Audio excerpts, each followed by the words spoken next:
The rain had just stopped when Cassandra pulled into the parking lot of Elmont Luxury Motors, one of the most talked-about high-end car dealerships in the city. The sidewalk still shimmered with puddles, reflecting the silver BMWs, sleek Teslas, and blacked-out Range Rovers lined in glistening rows like statues of wealth and status. Cassandra stepped out of her old, dusty Toyota Corolla. The engine gave a final cough as she removed the keys. She wore a simple gray blouse, faded blue jeans, and flat black shoes. Her handbag was plain, her hair neatly tied in a bun. Everything about her screamed, ordinary. A young white man in a blazer and crisp khaki pants, standing by the glass door, glanced up and immediately frowned. Cassandra didn't match the profile of their regular customers. There was no designer purse, no obvious jewelry, no chauffeur, just a black woman in worn clothes driving a car that looked like it barely made it to the lot. She walked slowly toward the entrance, her steps measured, her eyes fixed on the building. A part of her had hesitated before coming, but not for the reasons others might assume. She wasn't there to window shop. She wasn't lost. She wasn't dreaming. She was here to buy. But Cassandra had learned something over the years. The wealthiest person in the room was often the quietest one. Inside the dealership, the scent of fresh leather and air-conditioned luxury greeted her. Salesmen in designer suits stood near each corner, laughing with customers in silk and heels, some sipping complimentary champagne. The room was quiet until Cassandra stepped in. Then came the laughter. It wasn't loud. It was worse. It was contained, underbreathed, and painfully intentional. One man turned his back to her, whispering something to a colleague who glanced at her, scoffed, and rolled his eyes. Others didn't bother hiding it. A blonde receptionist glanced up. Her smile fell. "Can I help you?" she asked, in a tone people usually reserved for lost strangers. "Yes," Cassandra said softly. "I'd like to look at the—" "You're in the wrong place," a man's voice interrupted. It was sharp, rude, and carried the arrogance of unchecked power. He walked over, adjusting his gold wristwatch, and gave her a tight, condescending smile. His name tag read, Cole, General Manager. Cassandra blinked. "I'm sorry? This isn't a rental place," he continued. "Our cars aren't for test driving unless you're pre-approved." She stood still, quietly, her eyes watching him. Not in anger, not yet. Just confusion. "I didn't ask to test drive," she replied calmly. Cole laughed again. This time, the others joined in. "Oh, right. Let me guess. You're buying?" A chuckle ran through the showroom. "Ma'am, this is Elmont Luxury Motors, not the public transport terminal." Her cheeks burned, not from shame, but from the familiar sting of being seen as nothing. Another salesman leaned over and said loud enough for her to hear, "Maybe she thought the service entrance was in the front." That one stung deeper. Cassandra looked around. No one came to her defense. Not even the black intern standing at the back. His eyes quickly looked away the moment she caught his gaze. Cole clapped his hands mockingly. "I think we've entertained the fantasy long enough. I need you to leave." She looked at him, straight into his eyes, and without saying another word, she walked out. But not in shame, because Cole and everyone in that room had just made the most expensive mistake of their lives. By the time Cassandra stepped back into her car, her hands were trembling, but not from fear. It wasn't the first time the world had reminded her she was black. It was just the way it always did it. So confidently, so cruelly, so publicly. The same people who whispered words like diversity in boardrooms, who posted black squares on social media during protests, were the same people who didn't hesitate to smirk when a dark-skinned woman walked into a place they didn't think she belonged. Inside Elmont Luxury Motors, the jokes continued even after she left. She probably Googled rich car dealership by accident, one of the salesmen said, grinning. Yeah, or thought the vending machine had snacks, added another. Cole, still smirking, shook his head. Bet she came here thinking we'd run a payment plan, like it's some used Honda lot. Or like we accept food stamps, someone whispered. Laughter exploded. Harder now. Freer. Because she wasn't there anymore. Nobody asked for her name. Nobody asked her what she did. Nobody cared. Outside, Cassandra stared straight ahead, gripping her steering wheel. The Corolla's dashboard light flickered again, reminding her of its age. The same dashboard that had been with her when she signed her first $1 million deal, when she bought her first tech firm, when she walked out of a courtroom after winning a $40 million acquisition case. But that wasn't who they saw. They didn't see the woman who once stood in a room full of billionaires, who had companies listed under shell corporations across 3 continents, who wore second-hand jeans and donated her profits to build literacy centers in underserved black communities. They saw a black woman in cheap shoes. And that was all they needed. Back at her penthouse, Cassandra walked past the doorman who greeted her with respect, past the concierge who stood up every time she came home. The moment she stepped into her living room, the walls of glass revealed a city skyline most people only saw in posters. She stood there for a moment, still, quiet, not because she was sad, but because she was remembering. She was remembering every bank that told her she needed a co-signer back when she was starting her first business. Every landlord who refused to rent to her until she sent a white assistant to negotiate. Every white investor who only took her seriously after he mistook her for the assistant. She took a deep breath and opened her laptop. A folder sat quietly on the desktop, labeled Ownership. Inside, full legal control of Elmont Luxury Motors, acquired just 3 months ago, under the umbrella of one of her holding companies. She hadn't revealed herself as the new owner yet. She had been watching, observing. Now she knew exactly who everyone in that dealership really was. Cole, Jason, Erica, all the ones who laughed. She saw them.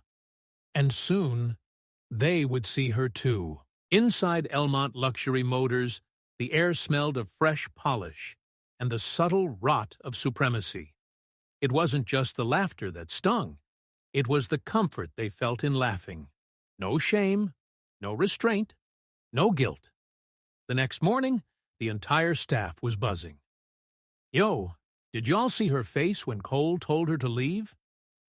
I swear I thought she was gonna cry, but she just walked out like she still believed she belonged. A young black intern named Malcolm stood by the coffee station, pretending not to hear. But he did. He always did. The jokes were always louder when the target looked like him. He remembered the exact way Erica, one of the top saleswomen, had looked at Cassandra. Like she was dirty. Like her presence in the room made the air harder to breathe. Later that afternoon, the jokes turned darker.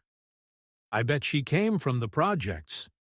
Probably thought walking into this place would magically make her middle class. Oh, please, said Erica, sipping from her lavender Starbucks cup.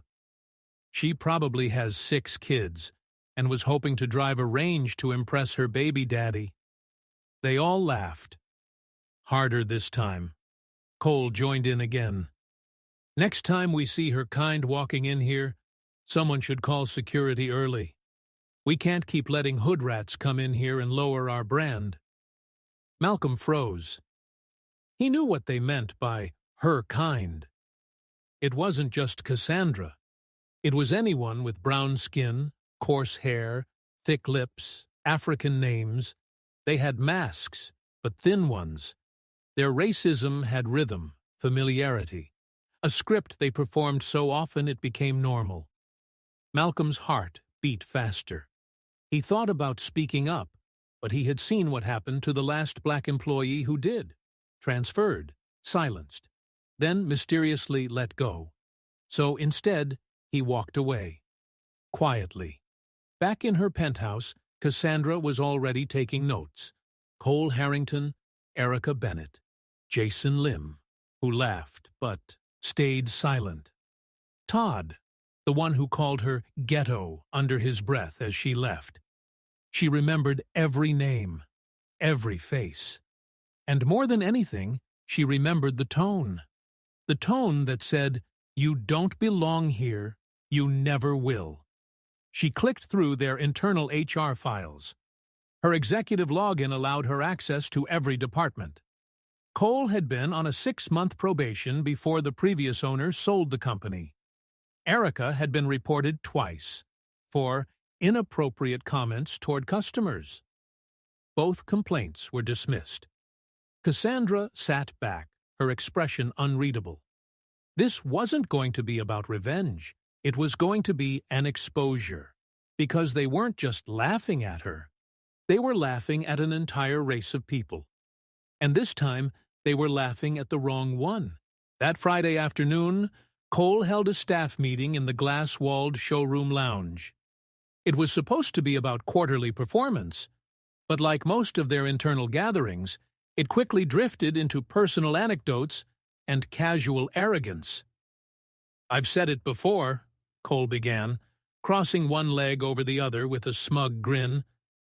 "This neighborhood is changing, and not in a good way. You let too many of them in, and suddenly the place smells different." There was a snicker from Todd, who whispered, "And sounds different, too. Louder. Always louder." Erica chimed in, tapping her freshly painted nails on her iPad.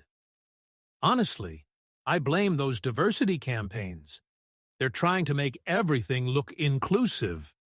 She curled her fingers sarcastically into air quotes. "But let's be real. Our clientele doesn't want to see a Keisha walking around here pretending she can afford a Benz." More laughter. Jason, the Korean-American finance manager, usually kept quiet. But even he shook his head and added, "They come in asking about Zero Down like it's a used car lot. It's embarrassing." Malcolm stood in the corner, gripping the edge of the cabinet. Every sentence felt like a slap. The hate wasn't even coded anymore. It was being poured out openly, like spit on concrete. "Soon, we'll have to start doing credit checks at the door," Cole added, to thunderous laughter. That's when Erica said it. The one sentence that dropped the temperature in the room for just a moment. "Next time a black woman walks in here like she owns the place, I say we hand her a mop and ask her to clean the floors." No one gasped. No one stopped her. They just laughed harder. Malcolm felt something twist in his gut. His face flushed, not from shame, but rage. Quiet, deep, centuries-old rage. But he said nothing, because he needed this internship, because he'd seen what silence had bought his father, because he knew they'd find a way to blame him for being too sensitive. Because black people had been forced to be polite in rooms where their dignity was murdered, just to survive.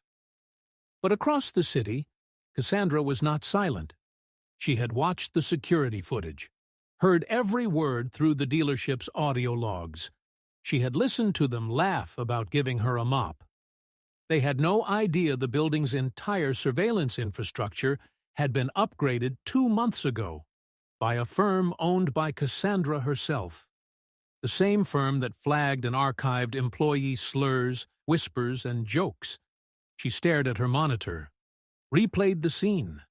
Erica's curled lip, Cole's smug posture, Jason's casual dismissal. Cassandra didn't just feel offended, she felt awakened, because this wasn't just a dealership. It was a plantation with glass walls, and the same whip, now carried in words and policy, was still being swung, but not for long. Monday morning came wrapped in sunlight, but for Malcolm, it felt like a storm cloud sat on his back. He had barely slept the night before. The image of Erica curling her lip, mimicking a black woman with a mop, haunted him. He could still hear Cole's laughter, the snapping fingers, the mock Ebonics voices. "Y'all got something cheap up in here for me?" He had grown up hearing those jokes, but hearing them now, in a corporate space, from people who shook hands with CEOs and smiled for DEI photo shoots, cut deeper than ever. That morning, Malcolm showed up to work early.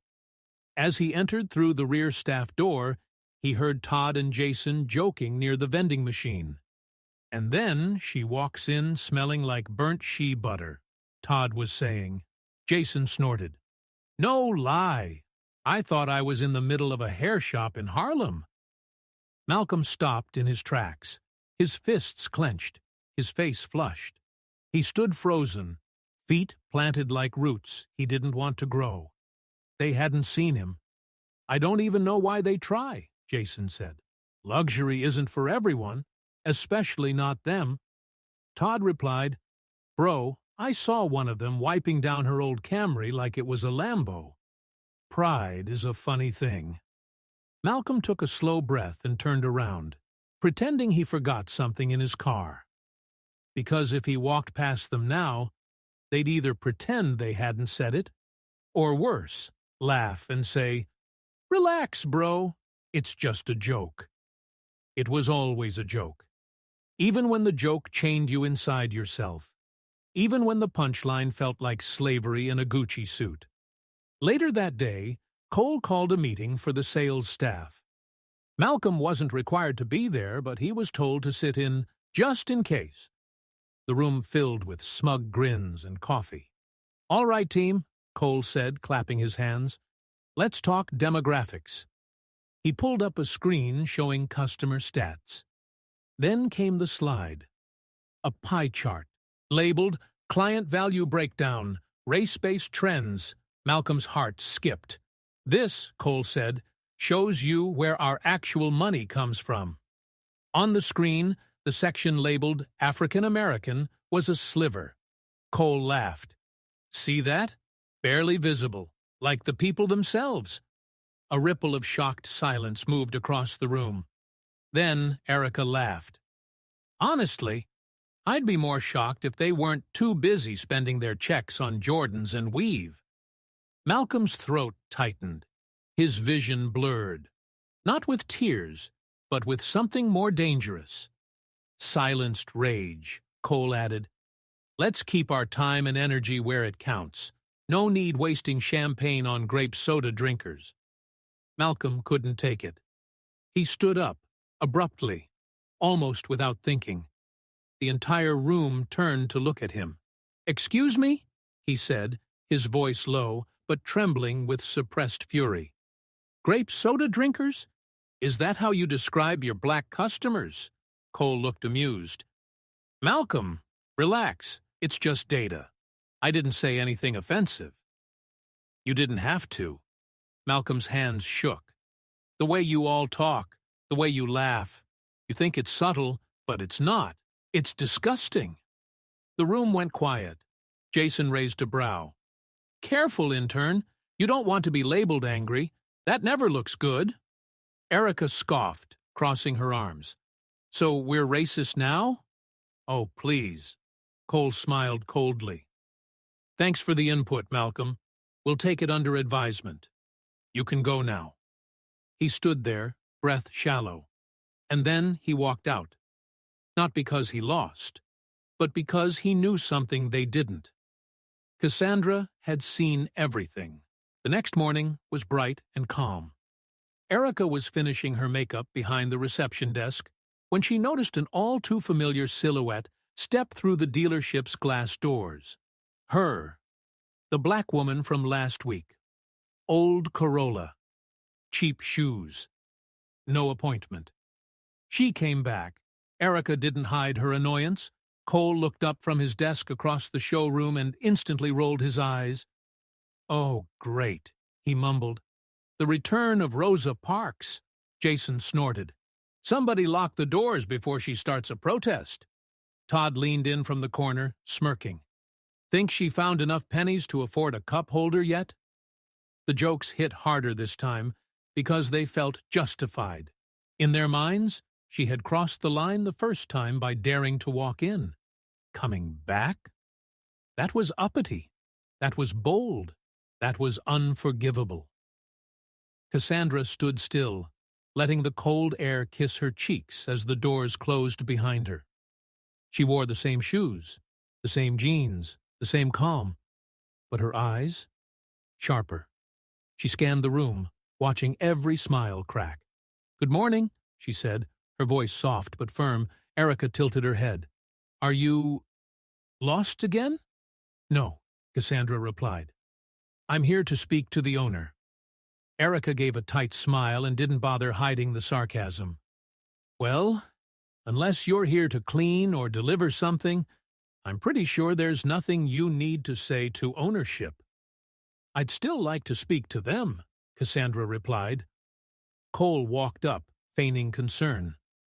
"Ma'am, I already explained last time, this is a luxury dealership. If you need financing information, our website has a starter vehicle section you can browse. Might be more realistic," Jason chimed in, smirking. "She probably thinks layaway is still a thing." Todd followed up. "Or she's hoping for a buy one get one free sale on Range Rovers."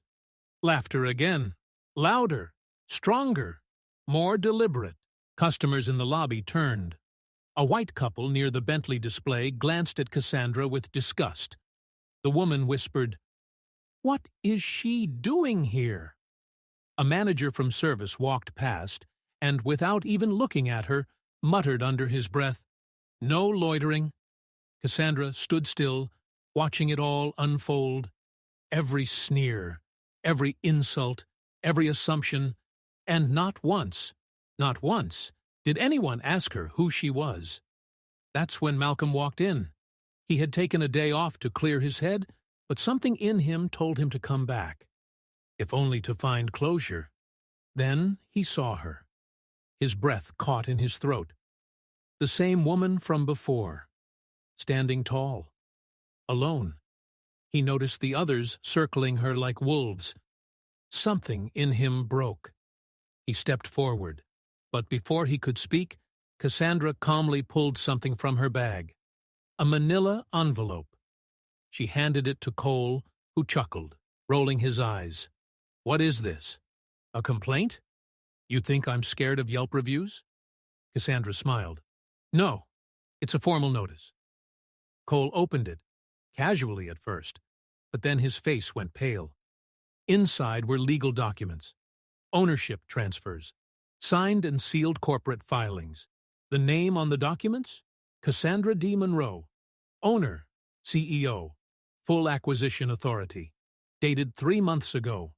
A long silence fell. No one moved. No one breathed. Then Cassandra spoke, quietly, but every word landed like thunder. "Last week, you mocked a black woman who walked into your store. Today, you just handed her the keys to your job." Cole stammered, This can't be real." Erica dropped her coffee cup. Jason turned away, his hands shaking. Todd looked like he had seen a ghost. And Malcolm? Malcolm smiled.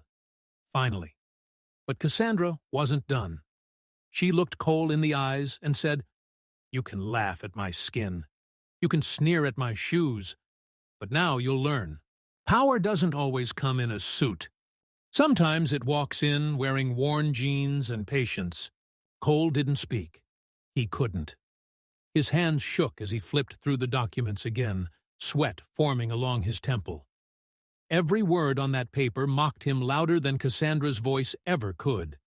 Cassandra Monroe, majority shareholder, owner, CEO, a black woman. The same woman he told to go back where she came from. The same woman Erica said should try mopping floors instead. Erica's voice cracked.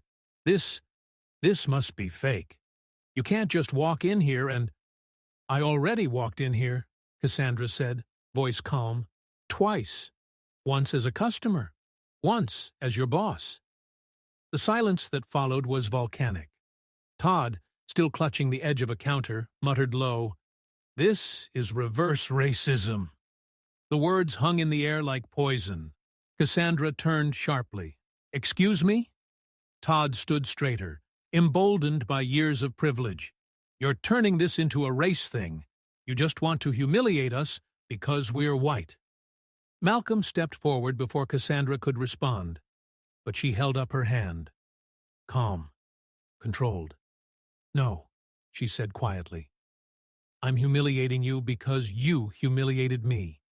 And you did it because I'm black." She turned to face the entire staff, her voice rising with righteous clarity. "Let's not rewrite what happened here. You assumed I couldn't afford to breathe the same air as your precious showroom.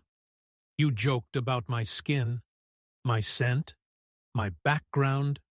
You didn't see a woman. You saw a black, a hood rat, a charity case." Erica scoffed bitterly. "We weren't serious." "Yes, you were," Cassandra snapped. "You were serious when you laughed, when you sneered, when you said I should be handed a mop. That wasn't a joke. That was how you see people like me. And now that I have power, you're scared." Jason, still hoping to save himself, said, "Look, I wasn't even part of it like that." Cassandra turned toward him.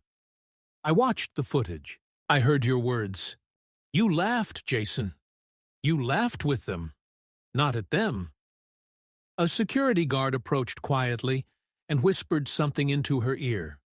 Cassandra nodded.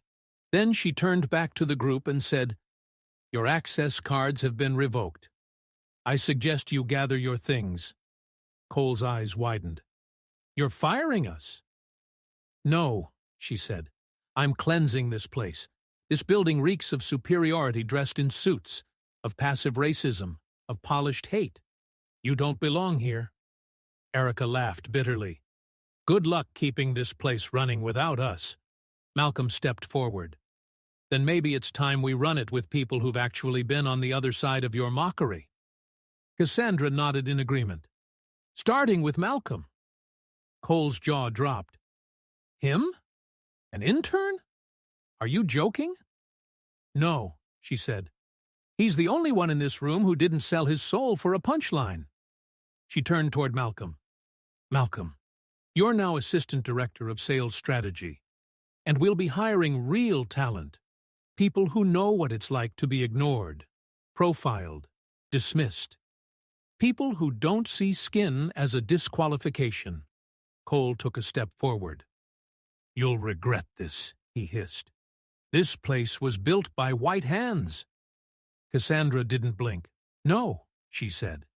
"This place was built on white entitlement. But it's time you learned. Entitlement doesn't equal ownership. Not anymore." By noon the next day, the headline exploded across social media. "Black woman kicked out of luxury dealership. Turns out she owns it." Twitter, Facebook, TikTok, LinkedIn, they all lit up like wildfire. And in every comment section, two kinds of voices rose like thunder. One side roared in celebration. "This is the definition of poetic justice. Queen behavior. Imagine how many black folks have been treated this way without power to clap back." But then came the other voices, the louder ones, the fragile ones. "This is racist against white people. So now black folks can fire people just for making jokes?" Another example of woke cancel culture going too far. Reverse racism is real, and this proves it. News anchors on right-wing stations jumped on the story. One smirked at the camera and said, "So, what if someone told a joke? You don't burn a man's career for being insensitive. This is discrimination in disguise." Another called Cassandra, a race baiter, who used manufactured victimhood to gain attention. They never showed the footage. They never aired the audio where Cole said she smelled like struggle, or where Erica joked she probably sells wigs out her trunk. Instead, they zoomed in on Cassandra's wealth. She's a billionaire. She's fine. What about the people who lost their jobs? That's the real injustice. Some even called her dangerous. Dangerous. Because she didn't stay quiet. Because she didn't play the part. Because she didn't shrink. A few white business owners publicly claimed they'd never treat a customer differently, regardless of background, while quietly tightening their store policies behind the scenes. At Elmont Luxury Motors, protesters began to gather outside. Some were celebrating Cassandra's boldness. Others were accusing her of pushing a race war. A woman in a red baseball cap stood outside the dealership gates with a sign that read, "Don't let the left burn white jobs." A man yelled at the cameras, "This used to be a respectable place until they took over." Malcolm stood inside the showroom, watching the chaos build outside, his stomach turning. "Do you see it?" he asked Cassandra. "Yes," she said. "They don't hate what we did," he continued. "They hate that we finally had the power to do it back." She nodded slowly. Outside, Cole gave a tearful interview to a news station. "She ruined my life," he cried. "I made one mistake, one joke, and I lost everything. No apology, no accountability, just white tears." Todd sued for wrongful termination. Erica went on a podcast and called Cassandra a bully with a vendetta. Jason simply disappeared. But the truth? It refused to fade. Footage leaked, the audio clips surfaced, the jokes, the slurs, the venom, and one by one, the world heard exactly who they had defended. Cassandra didn't respond to media requests. She didn't tweet. She didn't explain. She didn't have to. Because the truth didn't need her voice anymore. It had its own. They said she was overreacting. They said she was militant. They said she should have let it go. But when Cassandra finally agreed to speak, the entire country paused. The press conference was scheduled for a Saturday morning. The dealership had been closed for days. Malcolm stood beside her. Dozens of cameras lined the sidewalk. Protesters screamed from both sides of the street. One man shouted, "Black privilege is real." A white woman held a sign, "You made this about race, not us." Across the street, a group of black teenagers stood quietly, their eyes fixed on the woman at the podium. She didn't wear designer clothes. She didn't walk out in a power suit. She wore the same jeans, the same black flats, and a simple white blouse. Cassandra Monroe stepped to the mic and looked out, not at the cameras, but at the people. Her voice didn't shake. Her eyes didn't blink. Her words didn't need dressing up. "You laughed at me.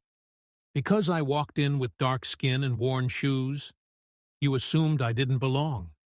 You called me names. You said I smelled like struggle. You said I should be given a mop. You said my place was behind you. And you said all that, out loud, in public, with pride." She paused. The crowd fell silent. The street noise dimmed. And when the truth came out, when you realized I wasn't what you thought, you cried. Not because you were sorry, but because you got caught. Gasps whispered through the press line. "You called me dangerous. You called me racist. You said I destroyed your careers. But let me ask you this. What did I destroy? The lie you built around yourselves? The belief that you were better than me because I clean better than I dress?" Her voice grew firmer, angrier. "You didn't just reject me. You rejected every quiet black girl who ever walked into a room and got asked if she was lost. Every educated black man whose ideas got stolen. Every brown-skinned boy accused of stealing before he even touched the shelf. Every tired black mother followed through the aisles. Every father denied a loan while white men with worse credit walked out with keys. Tears swelled in the eyes of some, Others looked away, but no one spoke. What you call a mistake, I call a mirror. You didn't lose your jobs because of me. You lost them because of the disease you refused to cure. Racism. Not the kind that wears white hoods. The kind that wears a name tag. The kind that holds a clipboard. The kind that smiles and still says, "You people." She looked at the cameras now, directly. I'm not here to be your revenge fantasy. I'm not here to make you feel guilty. I'm here because you tried to erase me, but I wrote my name in ownership ink. The cameras snapped. The mics shook. And then, her final words, to every black child told they're too loud. Every dark-skinned girl told she's too angry. Every janitor with a degree. Every maid with a dream. Every intern with a genius mind. Don't shrink. Don't bow. Don't wait for approval. Build your own table. And when they ask who let you in, tell them. You bought the building. And with that, she stepped away. No further questions, just thunderous silence and history. The days that followed Cassandra Munro's speech were unlike anything Elmont Luxury Motors or the city had ever seen. The video of her address reached 5 million views in less than 48 hours. Every major media outlet covered it. CNN called it the speech that broke the mirror of modern racism. Ebony magazine crowned Cassandra their Woman of the Year. Educators shared it with students. Black parents whispered her name to their daughters as a bedtime prayer. But Cassandra wasn't chasing fame. While the world exploded with hashtags and headlines, she went back to work. Quietly, simply. As always. She rebuilt the dealership from the inside out. The waiting room now had books by black authors. The reception played soft jazz from Nina Simone and Sam Cooke. The artwork on the walls no longer showed models in suits, but portraits of resilience, single black mothers, HBCU graduates, factory workers with calloused hands. Her first new hires? A woman who had been fired from another dealership for wearing braids, a man denied promotion 6 times for lacking the look, a brilliant mechanic who had been told, "Customers don't trust dreads." Cassandra gave them not just jobs, but dignity. Malcolm was now head of operations. His name was on every sales form, his face on the company's mentorship poster. He held workshops for high school kids in underrepresented communities, teaching them sales, finance, and how to walk into a room like they owned it. And the community? They came in droves, not because Cassandra asked them to, but because they had been watching, waiting, hoping, for someone like her, for someone like them. And as for the ones she fired? Cole opened a used car blog that failed within months. Erica became a cautionary tale, a LinkedIn profile people whispered about, followed by the words racial misconduct. Jason moved to another state. Todd, who once joked about grape soda, was spotted trying to apply at a dealership owned by one of Cassandra's business partners. They politely declined, but Cassandra never gloated. She didn't need to. The lesson had already been taught. The shame already engraved. The world had already turned. One day, a little black girl walked into Elmont Luxury Motors holding her mother's hand. She wore pink sneakers, oversized glasses, and a science fair ribbon around her neck. She stared at a large painting hanging behind the front desk. The woman in the painting was standing strong in front of a dealership building, wearing jeans, flat shoes, and a white blouse. The girl turned to the receptionist and whispered, "Is that her?" The receptionist smiled. "Yes, that's Ms. Monroe." "Did she really own the place?" "She still does." The girl's eyes widened. "But she doesn't look rich."